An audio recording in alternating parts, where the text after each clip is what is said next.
लोग कहते हैं कि झूठ ज़्यादा देर नहीं टिकता, अथवा झूठ की लंबी उम्र होती है, अथवा संसार सच पर टिका हुआ है। जिस दिन सच खत्म हो जाएगा, संसार खत्म हो जाएगा। लेकिन मेरा मानना है कि ज्ञात इतिहास के आरंभ से लेकर आज तक धर्म अर्थात मजहब के मामले में झूठ केवल जिंदा ही नहीं, अपितु बहुमत के द्वारा सही भी ठहराया जाता रहा है। उदाहरण के लिए सबसे बड़ा झूठ है कि ईश्वर पक्षपाती है, अर्थात ईश्वर प्रार्थना करने वालों की सुनता है, मानता है, पूजा करने वालों का भला करता है, वो प्रार्थना करने से पापों को भी क्षमा कर देता है, इत्यादि। उपरोक्त के संबंध में मैंने बहुत से लोगों से दो परस्पर विरोधी प्रश्न किए, किंतु उन दोनों प्रश्नों के उत्तर सभी ने निर्विरोध यानी एक जैसे ही दिए, समान ही दिए।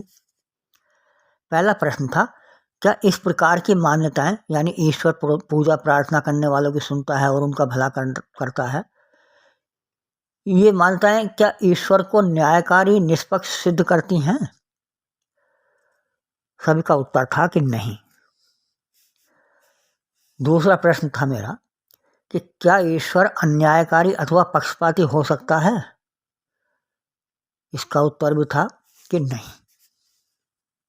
वास्तव में उपरोक्त प्रथम प्रश्न के उत्तर में उत्तरदाताओं द्वारा ईश्वर को परोक्ष रूप से अन्यायी व पक्षपाती ही सिद्ध किया जा रहा है, क्योंकि पूजा अर्थात ईश्वर को रिझाने वाले कृत्य से यदि ईश्वर प्रसन्न होता है तो वह अन्यायी व पक्षपाती ही हुआ।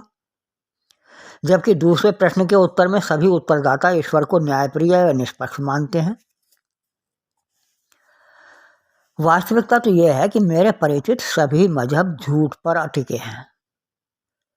सभी मजहबों में तर्कहीन, आधारहीन व अवैज्ञानिक बातों की भरमार है। ऐसा केवल मैं ही नहीं कह रहा हूँ, अपितु हर मजहब के अनुयायी दूसरे सभी मजहबों के अनुयायियों पर असत्यता का आरोप लगाते हैं। अनुयायियों पर ही नहीं, बल्कि ये कहना चाहिए कि हर मजहब के अनुयायी दूसरे मजहबों पर असत्यता का आरोप लगाते हैं कि उस मजहब में ये लिखा है गलत है, उस मजहब में ये लिखा है ये असत्य है। इस प्रकार इन आरोपों से कोई भी मजहब बचा हुआ नहीं है। इसका अर्थ भी तो यही होता है कि सभी मजहबों को तर्क देकर झूठा ठहराया जा रहा है और साबित किया जा रहा है झूठा। यदि मैं भी कह रहा हूं तो क्या गलत है? कितनी हास्यास्पद बात है कि दुनिया के किसी भी मजहब के विद्वान अपने मजहब को पूर्ण सत्य और श्रेष्ठ सिद्ध करने के लिए अन्य मजहब वालों से तार्किक बहस करने को तैयार नहीं है। इससे सिद्ध होता है कि सभी में कुछ कमियां अवश्य हैं। ये कमियां ही हैं जिन्हें झूठ अर्थात असत्य की संज्ञा दी जा सकती है, और इन असत्यों अर्थात झूठी मान्यताओं के होते हुए ही सभी मजहब लंबे काल से टिके हुए भी हैं। वो मान्यता भी गलत सिद्ध हो जाती है कि झूठ अधिक नहीं टिकता है। कितने लंबे समय से टिके हुए हैं सभी मजहब।